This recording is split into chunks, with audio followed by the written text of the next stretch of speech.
Welcome to your SimPOS reporting session. You'll have reporting tools that you may adapt to your needs within SimPOS. We host receipts and make other information available in the system for up to 7 years. You'll use the batch report to see which batches have settled in SimPOS. The user must customize the data series and then submit. The batches will be broken down into card type, allowing you to view the totals and transaction count by date. To view the transactions within the total, the user may double-click the row and a window will show the transaction information.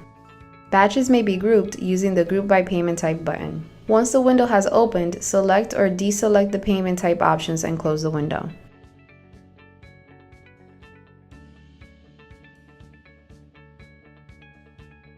Whenever you need to confirm any information tied to check transactions, you'll use the check report to filter by date range. Then select Submit for the transactions to show.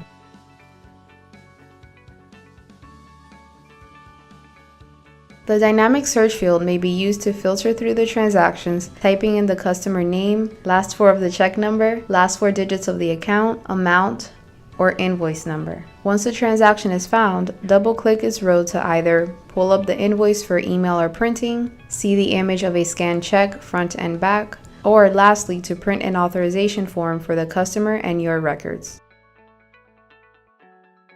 Now, if you want to research information for approved card and check transactions exclusively, the Transactions report will display these. The report is especially useful for reconciliation or end-of-day reporting. First, select a date range under Data Series, and if necessary, the additional drop-down menus allow you to filter more specifically. Select Submit to pull the transactions from the database and retrieve the results.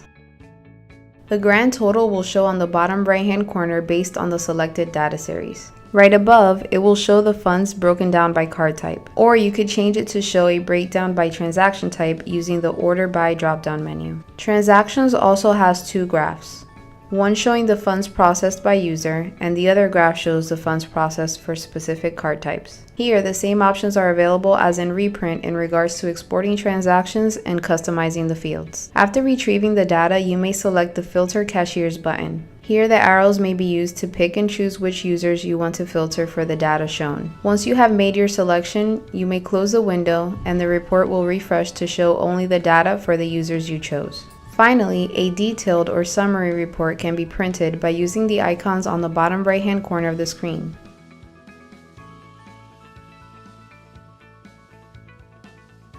Reprint is SimPOS's master reporting tool and will show all transaction attempts whether they were approved or not.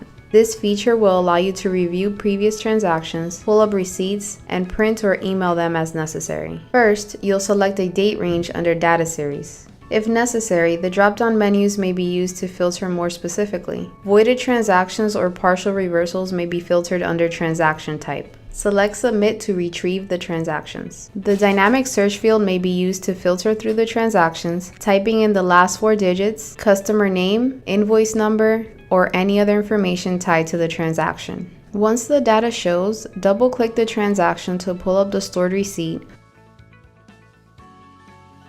or select it and click the Reprint button on the bottom right-hand corner. The stored receipt can be printed or emailed.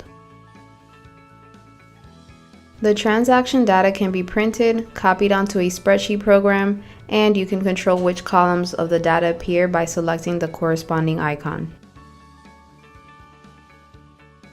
The same scenario goes for cash transactions. Access Cash Summary and search by date to then filter the retrieved data by user, amount, or invoice to name a few. Use the total to match the closing amount you should have in drawer at the end of the day. SimPOS, engineering the future of payments.